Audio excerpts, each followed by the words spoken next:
So today we're going to dive into a book called The Secret.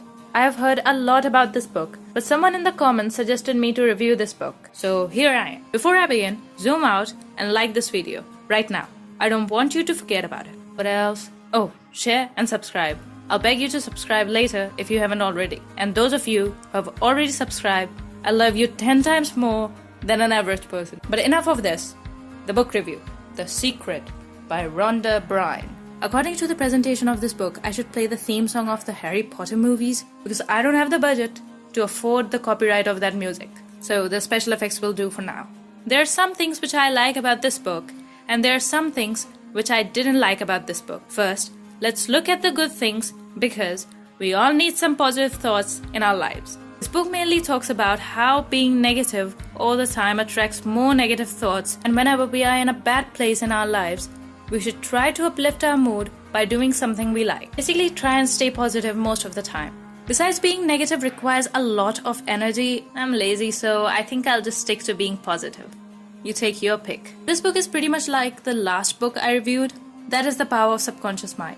If you haven't watched that video, click on the link above and watch it. Or else, I'll come out of your phone screen to haunt you until you do. And if you're new to this channel, consider subscribing. I'm a very nice person. I won't scare you. Not for a while at least. Now back to the review. It gives the same message that believe and you shall receive. Here, listen to this. It really does take many negative thoughts and persistent negative thinking to bring something negative into your life.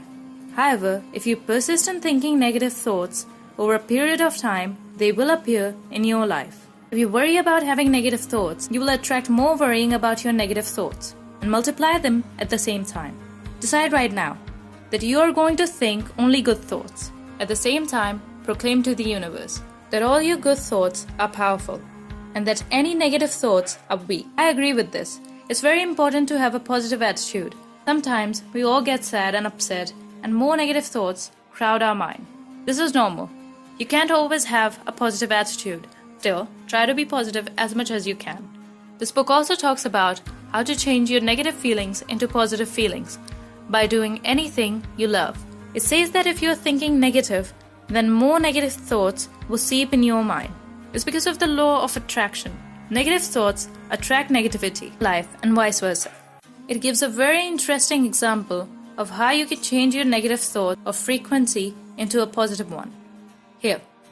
The pictures you receive from the transmission of your thoughts are not on a television screen in your living room. Your thoughts create frequency. They attract like things on that frequency, and then they are broadcast back to you as your life pictures. If you want to change anything in your life, change the channel and change the frequency by changing your thoughts. There are many motivational quotes in the book. Whatsoever ye shall ask in prayer, believing, ye shall receive. What things soever ye desire, when ye pray, believe that ye receive them, and ye shall receive them. The book pretty much repeats this over and over again. This book is like the power of your subconscious mind. It's very motivational and inspiring. There's something missing though. The difference between this book and that book is that Joseph Murphy presented a clear argument about his theory of the subconscious mind. But this book does not have cohesion and coherence. As a result, the meaning gets lost most of the times. One more problem with this book is that there is not much explanation of the theory. This book just keeps on repeating how great the secret is and that this is known to man for many generations, but nobody ever told it to anyone until now. I think repetition made this book a little irrelevant. Maybe if the focus was more on explanation, then this book's argument would have been more convincing. This book focuses more on presentation and less on explaining the theory. See for yourself. This is the cover. Love the font style. Love the aesthetic vibes. Impressed with the presentation, but so far I'm not impressed with the writing. The explanation has got some loopholes. Check this out. When you focus on the things that you don't want, I don't want to be late. I don't want to be late.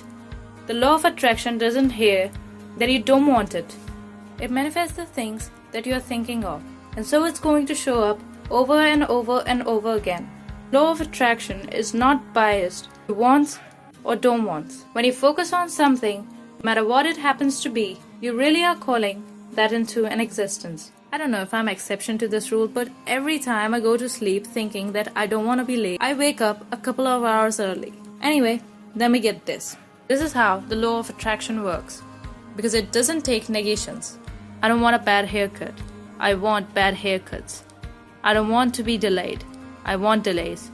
I don't want that person to be rude to me. I want that person and more people to be rude to me. I don't want that restaurant to give away our table. I want restaurants to give away our tables. I don't want these shoes to hurt. I want shoes to hurt. Of all the things that are happening in this world, global warming, floods, plague, I think I've hardly ever considered about how my shoes hurt me. Don't wear them. Buy new shoes. Simple. Just take it easy. Relax. And maybe next time think for a second or two before making an impulse buy. Look, I don't want this book to be lengthy for no reason. I mean, this isn't after. It's just that this book doesn't have much going on. As we proceed from one chapter to another in this book, the chapters tend to get weak. There are some bits which are interesting, but I think there's a lot of repetition, and that made this book a little weak in comparison to the subconscious mind. This instance, for example, if you think about Aladdin and his lamp, Aladdin picks up the lamp, dusts it off, and pops out the genie. The genie always says one thing: your wish is my command. Yeah, I don't think the best way to convince your audience about how real and powerful the secret is should be through using a fable.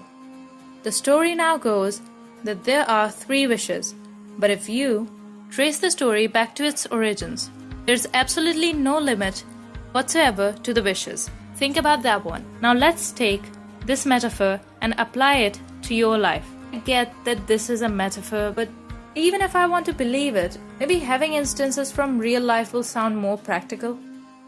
Remember, Aladdin is the one who always asks for what he wants. Then, you've got the universe at large, which is the genie. Nope. I don't get it. Why are we comparing genie with the law of attraction? Why mix a fictional character with a scientific fact? This book is mixing fiction with reality, which is the reason why I'm having a hard time believing that this theory is true. Maybe if the law of attraction is a scientific fact, then it should use some real life instances which are not as shallow as my shoes hurt. Have a look at this. The most common thought that people hold, and I held it too, is that food was responsible for my weight gain. That is a belief that does not serve you, and in my mind now, it is complete balderdash. Food is not responsible for putting on weight. It is your thought that food is responsible for putting on weight that actually has food put on weight. Remember, thoughts are primary cause of everything, and the rest is effects from those thoughts. Think perfect thoughts, and the result must be perfect weight. I don't know if this is entirely true. I think the reason is that weight loss requires a lot of effort, especially when you start to age. Most of us exercise and give up because we don't see immediate results. I don't think that thinking about losing weight is going to help you until you get off that bed, hit the gym, and eat right. There's no shortcut to good health. Then we get this. Let go of all those limiting thoughts. Food cannot cause you to put on weight unless you think it can. Cool. I'll talk to you guys later after ordering 4 cheeseburger pizzas and 6 extra cheeseburgers. I don't know why I was bothering about exercising. I finally know that as long as I think I'm thin, no matter how much fatty foods I eat, I'll stay thin. But anyway, the biggest problem with this book is that there is no proof that this theory might be true. I mean, we know that law of attraction exists, but this book failed to explain it in a convincing manner. This book keeps on repeating things like, for many years people are using the secret, how brilliant the secret is, it's life-changing, but there's no proof. In the power of your subconscious mind, there were quotes from the Bible to prove that this theory might be true. But here we get Aladdin and Genie to prove the theory. Maybe the next book can use instances from Mickey Mouse Clubhouse. That'd be fun, right? Of course, I like this book, it's motivating, but when you think rationally about this theory, it starts to fall apart. I feel that it's mainly because of the lack of explanation. Maybe if the book would have focused on writing rather than presentation, it would have been way better than this and would have required less publicity. Hi guys, what's up? So I think The Secret was an inspiring book. If I ignore the fact that there is a lot of repetition in this book. The book is not all that bad, There are things which I really liked, but there are some things which the book says are irrational. The thin thoughts thing, for example. There is no argument here. If you exercise, you will lose weight. If you don't exercise, you'll gain weight. It's just like if you jump off a building, you know you'll get hurt. It's common sense. I'm all for miracles, but I'm not going to support irrational things like these. My shoes hurt, remember? That is not the only shallow thing in this book. There is other stuff too. The argument is not as clear as I'd want it to be. Still, there are some parts of this book which are really refreshing. It's not that bad, it's alright. There are some issues with it. Let me clarify, it's not a bad book if you don't take everything it says with a grave seriousness. Some bits of this book are really very helpful. You can check it out, the link will be in the description box below as usual. Let me know your thoughts about this book in the comment section below. Did you like about this book? What didn't you like about this book? Well anyway, thank you so much for watching. Don't forget to like, comment, share and subscribe. Follow me on Instagram. Let me know what was your favorite part of the video or which book I should review next, or just say hi, that's fine too. And above all that, everybody have an amazing day. I'll see you all next Monday.